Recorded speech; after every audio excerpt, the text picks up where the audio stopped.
എന്തോടാ നോക്കുന്നേ? ഒന്നുമില്ലടാ ചേട്ടാ, ഒരു പുളിമുട്ടായി. നീ എന്തോടാ നോക്കുന്നേ? ഒന്നുമില്ല. എന്തുവാടാ നീ ഇരുന്ന് നോക്കുന്നേ? കുറച്ച് ദിവസമായല്ലോ. എടാ അത്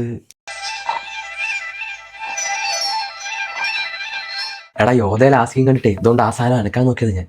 ഈ സാധനം ഇതെന്തുവാ? എടാ, അത് ഞാൻ നേരത്തെ സ്കിൻ ബ്രൈറ്റ് ആക്കാൻ വേണ്ടി മെരാഗ്ലോ പോലത്തെ ക്രീം ഒക്കെ യൂസ് ചെയ്തിട്ടില്ലേ, എന്നിട്ട് റിസൾട്ട് ഒന്നും ഇല്ലായിരുന്നല്ലോ. അതുകൊണ്ട് ഞാൻ മേടിച്ചതാ ഈ ഡെംഡോക്കിന്റെ 2% കോജിക് ആസിഡ് നൈറ്റ് ക്രീം. ഇതിൽ കോജിക് ആസിഡ്, നിയാസിനമൈഡ്, ആൽഫ ആർബൂട്ടിൻ ഒക്കെ ഉള്ളതുകൊണ്ട് തന്നെ നമ്മുടെ സ്കിന്നിലെ ടാൻ, പിഗ്മെന്റേഷൻ, ഡാർക്ക് സർക്കിൾസ് ഒക്കെ കുറയ്ക്കാൻ ഹെൽപ്പ് ചെയ്യും. കൂടാതെ സ്കിൻ ബ്രൈറ്റ് ആവുകയും നല്ലൊരു ഗ്ലോയിങ് കിട്ടും. ഈ ക്രീം ഞാൻ ഡെയിലി രാത്രി അപ്ലൈ ചെയ്തിട്ട് ഉറങ്ങിയ ശേഷം രാവിലെ എണീക്കുമ്പോൾ നമ്മുടെ സ്കിന്നിന് ഒരു ബ്രൈറ്റ് ഗ്ലോയിങ് ആയിട്ടിരിക്കുന്നത് കാണാൻ പറ്റും. ഡെർമറ്റോളജിസ്റ്റ് ഒക്കെ ഹൈലി റെക്കമെൻഡ് ചെയ്യുന്ന ഒരു സാധനമാണ് കോജിക് ആസിഡ്. ഈ ക്രീം കൺസിസ്റ്റന്റ്ലി യൂസ് ചെയ്ത് കഴിഞ്ഞാൽ 2 ആഴ്ചക്കുള്ളിൽ വിസിബിൾ റിസൾട്ട്സ് കാണാൻ പറ്റും. ഈ ഒരു ക്രീം യൂസ് ചെയ്ത് കഴിഞ്ഞാൽ അലർജി ഒന്നും ഉണ്ടാവത്തില്ല. എല്ലാ സ്കിൻ ടൈപ്പുകാർക്കും യൂസ് ചെയ്യാം. ഈ ഒരു വിന്റർ ടൈമിൽ ഏറ്റവും ബെസ്റ്റ് ആയിട്ടുള്ള ഓപ്ഷൻ ആണ് ഇത്. പ്രൊഡക്റ്റ് പർപ്പിൾ അവൈലബിൾ ആണ്. പ്രൊഡക്റ്റ് മേളിൽ ടാഗ് ചെയ്തിട്ടുണ്ട്.